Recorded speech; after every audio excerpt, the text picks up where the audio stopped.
чоловік, як взагалі такий нормальний, слушний, Salve pessoal, beleza? Está no ar o terceiro episódio do podcast do Página 5, que faz um apanhado do que rolou no mundo literário e editorial na última semana. Página 5. Pagina 5. Seite 5. Page 5. Meu nome é Rodrigo Casarim e para quem não sabe, o Página 5 é também o blog de livros que edito no portal UOL. Estou no Facebook como Página 5, no Instagram como Página.5 e no Twitter como @rodcasarim, Casarim com S e N de navio. Me sigam nas redes e eu prometo que nessa edição do podcast eu vou tentar falar um pouco mais devagar, como alguns ouvintes me pediram, tá legal? Vamos então aos destaques da semana.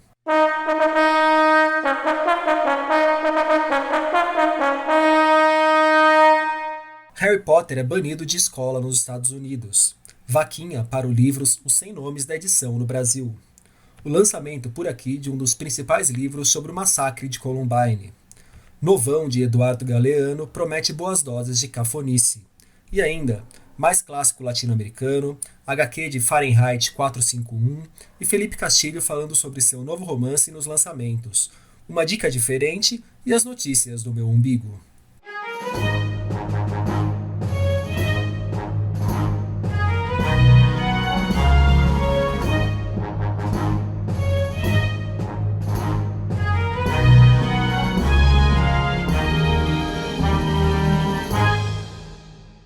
Uma nova versão de uma velha notícia para começar essa edição do programa. Uma escola católica de Nashville, nos Estados Unidos, no Tennessee, proibiu que seus alunos tenham acesso aos livros da saga Harry Potter. A decisão foi tomada depois que exorcistas fizeram um alerta ao reverendo local. Os livros de J.K. Rowling poderiam levar os alunos a conjurar espíritos por aí. As magias presentes nos livros são feitiços também presentes no mundo real, acredita esse povo. Gente, eu tô falando sério, tá legal? Isso aqui não é brincadeira. Pelo visto, o responsável pela escola botou fé na ladainha. A escola, no caso, é a St. Edward Catholic School. Digo que é uma velha notícia porque ela vira e mexe aparece por aí. Sempre tem alguma instituição banindo Harry Potter há um bom tempo. Há países, inclusive, que proíbem as histórias protagonizadas pelo bruxo. Um exemplo, o Emirados Árabes Unidos. De cabeça, assim, é o caso mais recente que eu recordo. O jornalista Leonardo Neto, colega que edita o Publish News, está fazendo uma vaquinha virtual para a publicação do livro 100 Nomes da edição no Brasil, os editores que mudaram o rumo do mercado livreiro no país. O título já é bem autoexplicativo, né? Mas eu pedi para o Leonardo falar um pouco do trabalho para a gente. Oi, Casarim, aqui é o Leonardo Neto, editor do Publish News. Eu estou preparando um livro em que perfilo 100 editores que fizeram a história do livro no Brasil. Esse livro sai pela editora Oficina Raquel e está em financiamento coletivo pelo Catarse.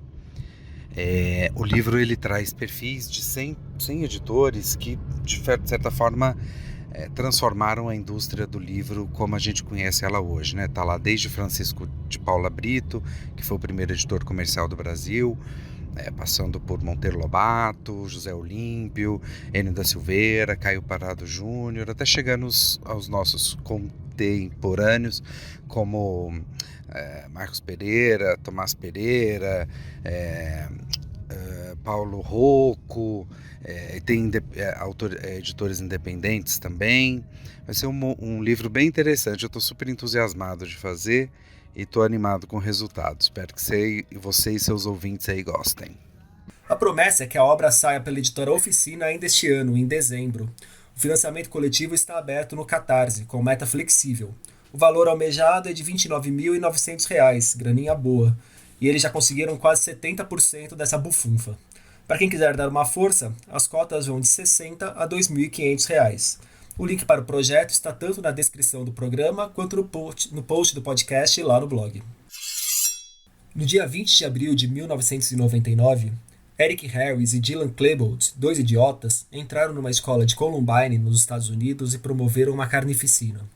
Atacaram alunos e funcionários com facas, bombas, espingardas e outras armas. Deixaram 24 pessoas feridas e 13 mortas. Depois, enquanto estavam sendo perseguidos pela polícia, eles se mataram. Essa tristeza entrou para a história como o massacre de Columbine, vocês devem lembrar. Ele foi amplamente discutido, virou documentário pelas mãos do polêmico e, em alguns aspectos, questionável Michael Moore, e também, infelizmente, inspirou outros ataques semelhantes pelo mundo, inclusive aqui no Brasil. Sim, a gente pode lembrar fácil aí do caso de Osasco, do caso de Realengo. Eu recordo do massacre porque no final de setembro a Dark Side vai lançar o livro Columbine, do escritor e jornalista Dave Cullen. O Dave foi uma das primeiras pessoas a chegar ao local do massacre. Depois da cobertura, ele mergulhou no tema e se tornou um dos principais especialistas no assunto. O livro é resultado de mais de 10 anos de pesquisa e escrita. Nele, Dave analisa o papel da mídia no tiroteio e, dentre outras coisas, levanta pontos sobre o debate do uso de armas de fogo nos Estados Unidos, que é um assunto que parece nunca sair de evidência. Né? Columbine saiu por lá em 2009, colecionou críticas positivas, ganhou prêmios e figurou em listas dos mais vendidos daquele ano. Só é estranho que um livro com tanto respeito lá nos Estados Unidos e de um assunto tão sério chegue no Brasil só agora, né? 10 anos depois que ele foi lançado por lá. Vocês gostam do Eduardo Galeano? Eu sou fã. Eu vivia torcendo para ele ganhar o Nobel, inclusive. Nossa, Rodrigo, mas você acha que o Galeano merecia um Nobel? Não, não acho. Vamos com calma. Tem coisas bem ruins dele, inclusive.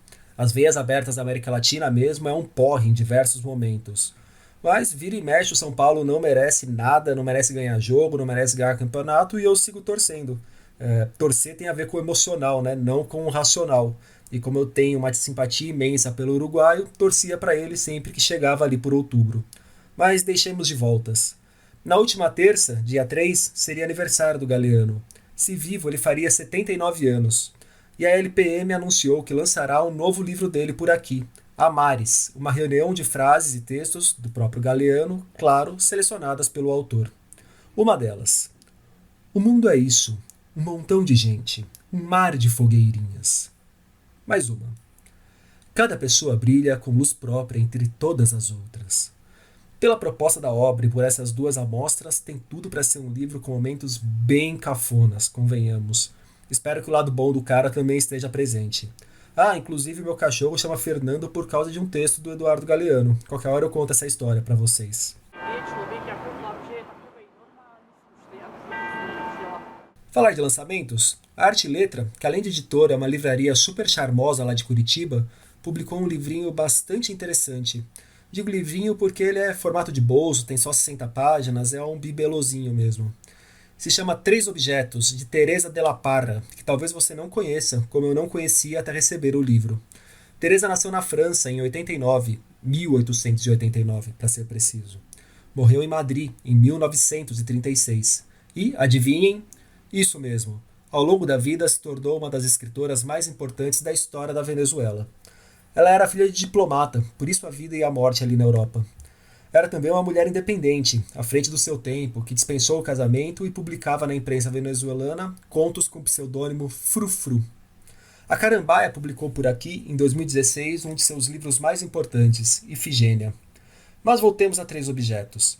Ele reúne 3 contos escritos em Caracas, provavelmente entre a segunda metade da década de 1910 e a primeira metade da década de 1920, mas que só foram publicados em 1982.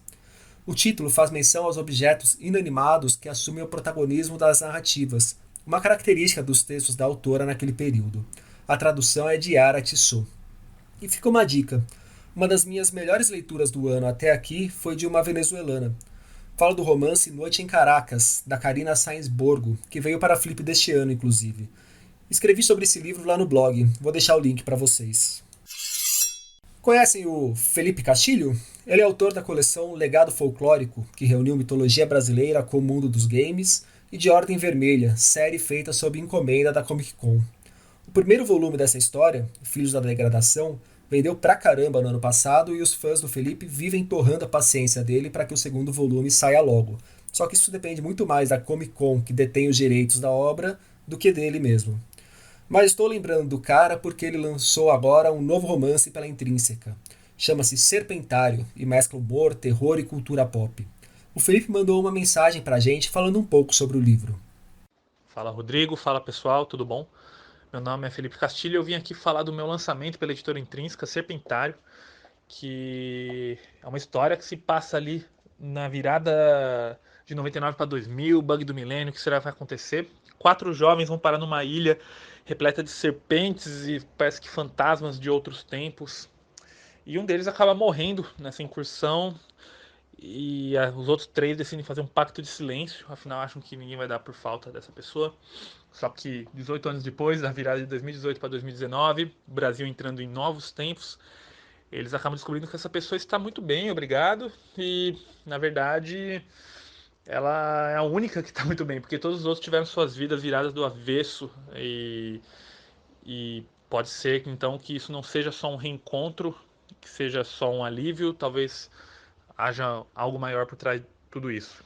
É um livro que fala sobre o peso do passado, sobre nossas escolhas, e eu acho que retrata um momento bem atual e facilmente reconhecível. Tem terror, tem fantasia, tem folclore nacional e tem muito cotidiano.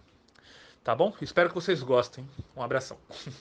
Segundo a editora, na miscelânea de referências da história, o Felipe vai da mitologia nórdica e de H.P. Lovecraft até nosso grande Zé Ramalho. Em 1953, o estadunidense Ray Bradbury publicou Fahrenheit 451, ficção científica distópica que se consagraria como uma das mais celebradas do gênero. Ela está ali junto com 1984, do Orwell, com o conto da Aya, da Margaret Atwood, só para ficar em 2 exemplos. O título é uma referência à temperatura em que o papel pega fogo. Na história, queimar livros é uma prática corriqueira, e esse é o aspecto mais lembrado do romance por aí, principalmente quando ele é relacionado aos governos totalitários que têm certo pavor da educação, né? A obra foi adaptada para quadrinhos por Tim Hamilton, numa versão oficial que recebeu inclusive a introdução de Bradbury. A graphic novel saiu aqui no Brasil em 2009. Ela saiu nos Estados Unidos em 2009 e chegou aqui em 2011 pela Globo. Só que ela sumiu das livrarias, e só agora que ela está voltando numa nova edição publicada pela Excelsior Book One. Um exemplar me chegou por aqui. Como ainda tenho a da Globo guardada em algum canto da minha estante, só não sei em que canto que ela está, mas eu tenho fé que está por aqui, eu estou sorteando esse exemplar novo lá na minha página do Instagram, que não custa lembrar, é a página .5. Para concorrer é só procurar pelo post referente ao sorteio e seguir as instruções. É uma chance bem legal para quem quiser conhecer essa famosa história.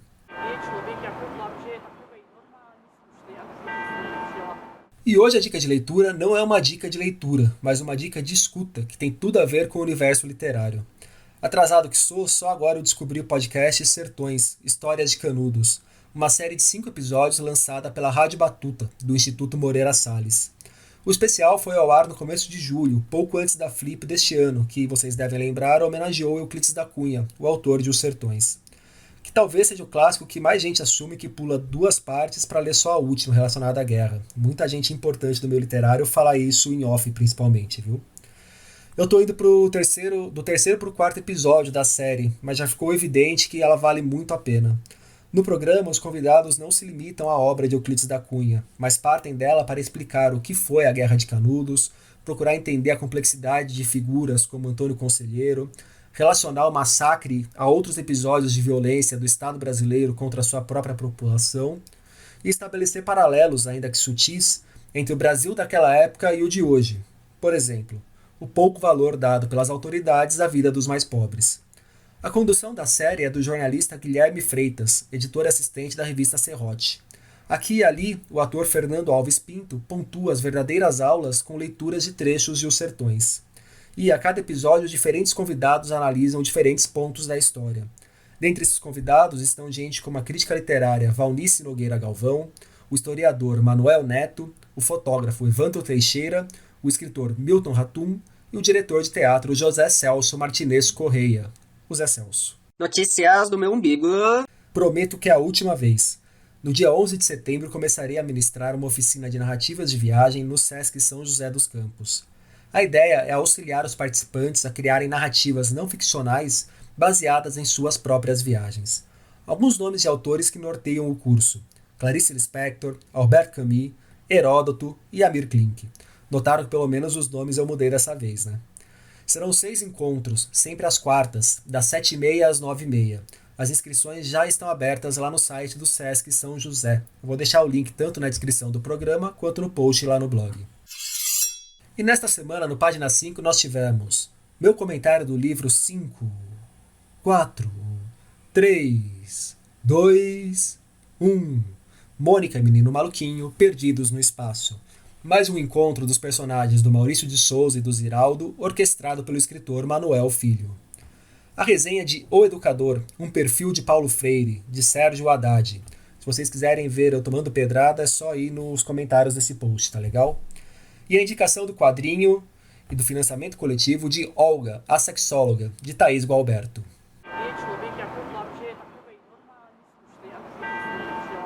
Por hoje é só, pessoal. Gostou dessa edição do podcast? Tem dúvidas, sugestões, elogios a fazer, pedras a jogar? Você pode me procurar nas redes sociais. Relembrando, estou no Instagram como página.5, no Facebook como página 5 e no Twitter como @rodcasarim, Casarim com S e com N. Por favor, também avaliem o podcast, deem joinha, estrelinha ou seja lá o que for e indiquem tanto o programa quanto o blog para os amigos, tá legal? Um abraço, um beijo, um aperto de mão e até a semana que vem.